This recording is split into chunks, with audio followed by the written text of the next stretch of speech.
नमस्कार साथियों, स्वागत है आप सभी का एक बार फिर से आपके अपने YouTube चैनल हिस्ट्री डॉक्टर पर। दोस्तों, आपको मैंने बताया था मेरे प्रीवियस वीडियो में वसुधैव कुटुंबकम के बारे में। तो आप कहोगे यार पिछले वीडियो में ही बताया, इस वीडियो में ही बताया, भाई चल क्या रहा है, क्या माजरा है गुरु। तो भाई सिंपल सी बात है, वसुधैव कुटुंबकम का जो लास्ट वीडियो था उसमें आपको हिंदी मीडियम में समझाया था, मतलब जो हिंदी मीडियम वाले हैं ना उनके लिए फ़ायदा था। अब आ रही है भाई ताबड़तोड़ मेहनत के साथ एक और नई वीडियो आप लोगों के लिए, जो है वसुधैव कुटुंबकम के ही बारे में, लेकिन किस मीडियम में, इंग्लिश मीडियम में, जैसे आप स्क्रीन पर देख रहे हो। तो चलिए टाइम को वेस्ट ना करते हुए शुरू करते हैं आज का प्यारा सा वीडियो। देख सकते हैं दोस्तों, यहाँ पर लिखा हुआ है आईडी ऑफ भारत यूनिट 3 वसुधैव कुटुंबकम। दोस्तों यहाँ पर आप देख सकते हैं मैंने पिछले वीडियो की तरह ही, यानी कि हिंदी मीडियम के वीडियो की तरह ही इंग्लिश मीडियम में भी आपके लिए शुरू में एक श्लोक दिया हुआ है। तो चलिए थोड़ा सा ब्राह्मण बनते हैं, थोड़ा सा पंडित बनते हैं और शुरू करते हैं श्लोक पाठ। लिखा हुआ है यहाँ पर श्लोक इन महाउपनिषद। महाउपनिषद में एक श्लोक है, अयम बंद्युरयम नेति गणनाम लघु चेतसाम उदार चरित्रानाम तु वसुधैव कुटुंबकम। तो इस उपदेश का क्या मीनिंग है, इस श्लोक का क्या मीनिंग है, यहाँ पे आपके लिए दिया हुआ है। तो इंग्लिश मीडियम वाले बहुत ध्यान से देखिएगा इस वीडियो को, क्योंकि इंग्लिश मीडियम वाले बहुत लोग जुड़े हुए हैं। अक्सर उनके क्वेश्चन होते हैं, इंग्लिश मीडियम के वीडियोस नहीं आते, तो भाई लेकर आ गया हूँ वीडियो, आप देख लो। तो मीनिंग यहाँ पे क्या लिखा हुआ है कि this one is my brother, कि यह मेरा भाई है, यानी कि रिलेटिव है, और यह मेरे लिए स्ट्रेंजर है। तो ऐसे लोग जो ऐसा सोचते हैं कि भाई ये जो है मेरा भाई है लेकिन मेरे लिए स्ट्रेंजर है, ऐसे लोग नैरो माइंडेडनेस होते हैं। मतलब ऐसे लोग जो होते हैं उनका मस्तिष्क, उनका दिमाग, उनकी सोच बहुत ज़्यादा सीमित होती है।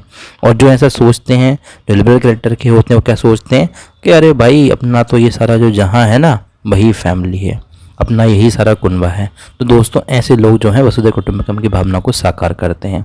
एनीवेज ये तो श्लोक की बात हो गई, आप चाहें तो श्लोक लिखकर भी कंप्लीट कर सकते हो, जरूरी नहीं आप मीनिंग लिखो, बट मैंने आपको बताने की कोशिश करी। अब हम लोग बात करते हैं दोस्तों यहाँ पर आगे की बातों का, कि वसुधैव कुटुंबकम में और आप क्या लिख सकते हो आपके एग्जाम्स में। तो यहाँ पर लिखा हुआ है कि वसुधैव कुटुंबकम एक सोशल फिलॉसफी है। क्या है? एक सोशल फिलॉसफी, यानी कि ये सामाजिक दर्शन है, समाज से जुड़ा हुआ एक विचार है। मीन्स इसका मतलब होता है कि होल वर्ल्ड, पूरी दुनिया क्या एक परिवार की तरह है। और इस कॉन्सेप्ट में it is said that the whole human race is made up of one life energy. और इस कॉन्सेप्ट में माना जाता है कि सभी मनुष्यों की आत्माएं एक लाइफ एनर्जी से बनी हुई हैं। यदि गॉड एक है तो हम कैसे अलग हो सकते हैं? यदि ओशियन एक है तो हम उसकी जो बूंदें हैं वो कैसे अलग हो सकती हैं? सबको ब्रह्मा ने बनाया हुआ है, मतलब सभी को एक गॉड ने बनाया हुआ है। तो सीधी सी बात है यार, जब गॉड एक है तो उसके द्वारा बनाए गए जो प्रोडक्ट्स हैं, यानी कि उसके द्वारा बनाए गए जो मनुष्य हैं, वो भी क्या हैं? एक ही हैं। ऐसा वसुधैव कुटुंबकम का विचार कहता है। So in this way we all are also the members at the same family, whether we are Indians और Afghans, whether we are from Asia और यूरोप। इसमें दोस्तों आपको थोड़ा समझना पड़ेगा वसुधैव कुटुंबकम का कॉन्सेप्ट कितना अच्छा है। आगे पढ़ते हैं। लिखा हुआ है यहाँ पर वसुधैव कुटुंबकम एक संस्कृत एक्सप्रेशन है, जिसका मतलब होता है कि whole earth is one family. पूरी दुनिया क्या है? पूरी वसुधा का मतलब होता है अर्थ, और कुटुंबकम का मतलब होता है फैमिली। तो पूरी दुनिया क्या एक परिवार की तरह है। यदि आप इस वर्ड का थोड़ा सा पीएम करें, डोंट वरी, पीएम का मतलब यहाँ पर प्राइम मिनिस्टर नहीं है, यहाँ पर पीएम का मतलब पोस्टमार्टम है।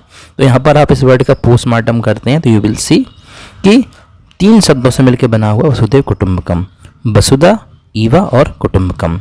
वसुधा का मतलब होता है as we all know means earth, ईवा का मतलब होता है कनेक्टेड, एंड कुटुंब का मतलब होता है पीपल।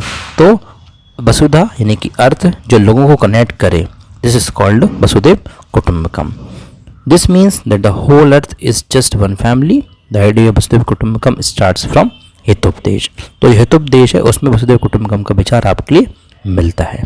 चलिए आगे बढ़ते हैं दोस्तों, नेक्स्ट पैराग्राफ पर हम डिस्कस करते हैं कि आप और क्या लिख सकते हैं वसुधैव कुटुंबकम के बारे में। हितोपदेश की बात मैंने अभी आपसे बिल्कुल सेकंड्स पहले की, तो इसी से रिलेटेड एक पैराग्राफ आपके लिए यहाँ पर दिया हुआ है। क्या लिखा हुआ है कि Hitopadesha is a collection of Sanskrit stories. Sanskrit stories का कलेक्शन क्या होता है? हितोपदेश। अकॉर्डिंग टू नारायण जो कि हितोपदेश के क्रिएटर माने जाते हैं, फाउंडर माने जाते हैं, उनका मानना है कि जो प्राइमरी मोटिवेशन होता है behind creating Hitopadesha to train the young personality in a simple way of thinking about life. तो हितोपदेश बनाने के पीछे जो लॉजिक है वो क्या है कि जो यंग पर्सनालिटीज़ हैं, मतलब जो युवा वर्ग है, वो इस बात को समझ सके कि लाइफ क्या है। It is practically like Panchatantra, Panchatantra की तरह ही होता है हितोपदेश। पंचतंत्र में भी आप देखते हैं मोटिवेशनल स्टोरीज होती हैं, सिमिलरली हितोपदेश में भी यही है। जो entire contemplation Vasudhaiva Kutumbakam is an integral part of Hindu philosophy. तो वसुधैव कुटुंबकम का जो पूरा सार है वो हिंदू फिलॉसफी से संबंधित है। बात करते हैं चलिए नेक्स्ट हेडिंग की। नेक्स्ट हेडिंग आपसे यहाँ पे लिखे हुए हैं कि the need of the concept of Vasudhaiva कुटुंबकम, वसुधैव कुटुंबकम की ज़रूरत क्यों है, या वसुधैव कुटुंबकम को जो विचार है उसकी आवश्यकता क्यों है। तो दोस्तों यहाँ पे लिखा हुआ है जैसा कि वसुधैव कुटुंबकम एक सेंटिमेंट है in which whole society is told that the whole world is a family. तो वसुधैव कुटुंबकम एक ऐसा विचार है जिसमें ऐसा माना जाता है कि समाज जो है, कोई भी समाज हो, वो एक फैमिली की तरह है, whether we look from the physical point of view और from the spiritual point of view. तो दोनों पॉइंट ऑफ व्यू से एक क्लियर है कि no difference between all the people of the world. यही वसुधैव कुटुंबकम का विचार है। तो दोस्तों आवश्यकता पड़ी, आप समझ लीजिए वसुधैव कुटुंबकम की, ये लिखा हुआ है यहाँ से। देखिए यहाँ पर एक हेडिंग है करेंट सिनेरियो, मतलब वर्तमान में जो स्थिति है वो, और दुनिया में जो क्राइसिस चल रहा है उसको देखते हुए वसुधैव कुटुंबकम का आइडिया लोगों के दिमाग में होना चाहिए। सरकार जो होती है, गवर्नमेंट्स होती है, उनके दिमाग में होना चाहिए। तभी दोस्तों इस मास स्केल पर जो वायलेंस है, जो हिंसा है, उसको क्या किया जा सकता है, ख़त्म किया जा सकता है। तो देखो यहाँ पर क्या लिखा हुआ है, यहाँ पर लिखा हुआ है currently we are living in modernization. हम मॉडर्नाइजेशन के ज़माने में जी रहे हैं, ग्लोबलाइजेशन के ज़माने में जी रहे हैं। हम एक ऐसे समाज में जी रहे हैं जिसमें अलग अलग धर्म हैं, जातियाँ हैं, कल्चर है।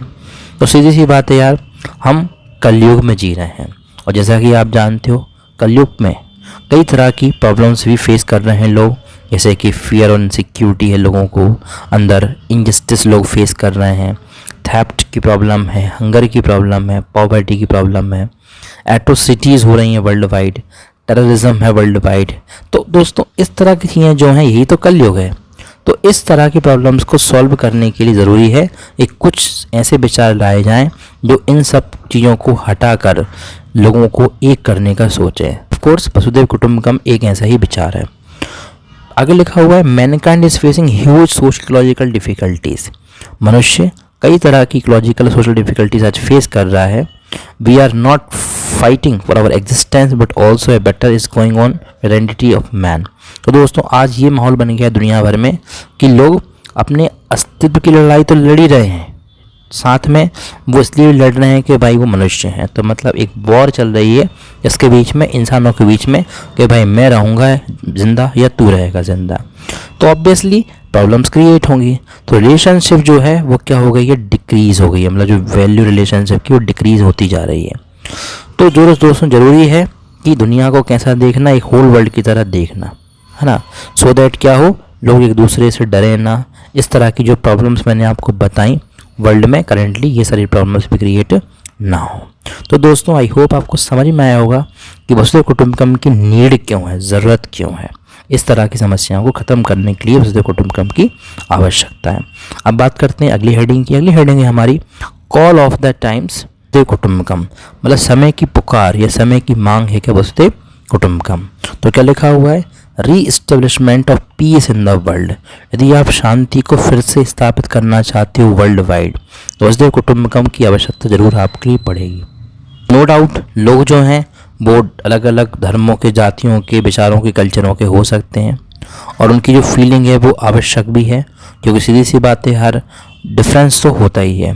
लेकिन इसके साथ ज़रूरी है कि ऐसे सोशल लीडर्स क्रिएट हों, जो ऐसे यूथ क्रिएट हों, ऐसे एजुकेशन लीडर्स क्रिएट हों जो ये सोच सकें कि भाई दुनिया एक है, भले ही लोग अलग अलग हैं धर्म के सेंस में, जाति के सेंस में, विचारों के सेंस में, कल्चर के सेंस में, लेकिन फिर भी क्या है, लोग हैं, मतलब मनुष्य मनुष्य ही है। तो उस सेंस में अगर ये सोचा जाए तो वसुधैव कुटुंबकम का जो सपना है वो साकार हो सकता है। चलिए बात करते हैं साथियों अगली हेडिंग की। अगली हेडिंग है difference between eastern and western philosophy.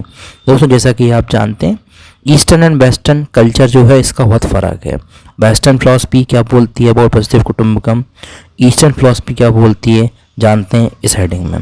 तो देखो लिखा हुआ है यहाँ पर, फर्स्ट पॉइंट में मैंने ये बनाया हुआ है globalization the world is a market. जो वेस्टर्न फिलॉसफी है पहले इसको पढ़ने की कोशिश करते हैं। वेस्टर्न फिलॉसफी मतलब कंट्रीज़ लाइक यूरोपियन कंट्रीज़ हैं, अमेरिकन कंट्रीज़ हैं, या अमेरिका खुद है, इनकी बात करें तो ये सब वेस्टर्न वर्ल्ड कहलाते हैं।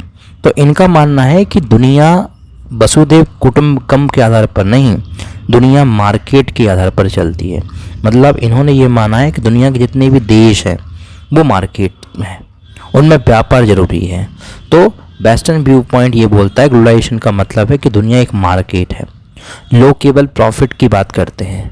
तो सीधी सी बात है यार, ये इनका मानना है, लेकिन इनकी इस व्यवस्था की वजह से, इनके इस थॉट प्रोसेसिंग की वजह से दुनिया भर में बायोलॉजिकल इमरजेंसी क्रिएट्स हुई हैं, पॉपुलेशन ग्रोथ हुई है, हंगर की problems, cruelty, economically abnormal world, arms destruction, arms race, इस तरह की चीज़ें हुई हैं। तो दोस्तों सीधी सी बात है, ये जो चीज़ें आपने पढ़ी हैं यही मैनकाइंड के डिस्ट्रक्शन का रीज़न है। Forcing man to think whether he is inviting his own destruction, और मनुष्य ने अपने आप को मजबूर कर दिया है कि वो डिस्ट्रक्शन को इनवाइट कर रहा है। तो ये किस वजह से हुआ? Because of the globalization. तो दोस्तों ज़रूरी है कि दुनिया को मार्केट ना सोचकर, दुनिया को बाजार व्यवस्था ना समझकर कुछ और समझा जाए। तो ये है वेस्टर्न कॉन्सेप्ट। ग्लोबलाइजेशन का एक और फैक्टर यहाँ पर दिया हुआ है, लेकिन ये फैक्टर है दोस्तों क्या ईस्टर्न व्यू की तरफ से। The world is one market. आपने क्या पढ़ा थोड़ी देर पहले फर्स्ट पॉइंट में कि the world is a market, दुनिया क्या है? एक मार्केट की तरह है। लेकिन यहाँ पर क्या दिया हुआ है? The world is one market. आपको ये समझना पड़ेगा कि दुनिया में मार्केट तो है, लेकिन ये मार्केट अलग नहीं है, बल्कि सब कुछ एक ही है। ऐसा माना जाता है क्या ईस्टर्न फिलॉसफी बारे में। तो देखो लिखा हुआ है यहाँ पर, ईस्टर्न व्यू के अकॉर्डिंग हम ऐसा मानते हैं कि वसुधैव कुटुंबकम का मतलब है कि वर्ल्ड क्या है?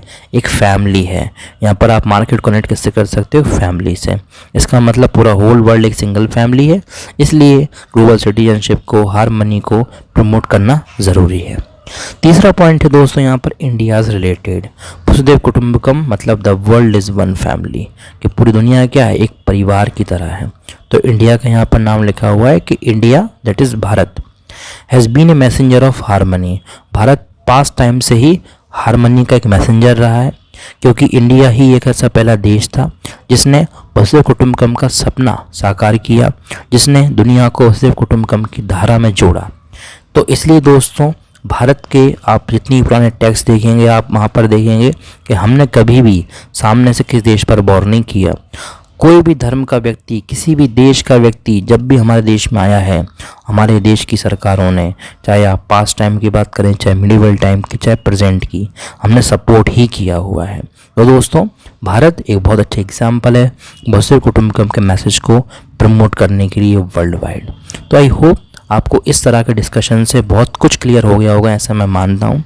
फिर भी नहीं हुआ हो भाई तो कमेंट जो है वो आपके लिए खुला हुआ है, कमेंट आप कर सकते हैं, और इससे रिलेटेड और भी डाउट है तो आप बिल्कुल पूछ सकते हैं।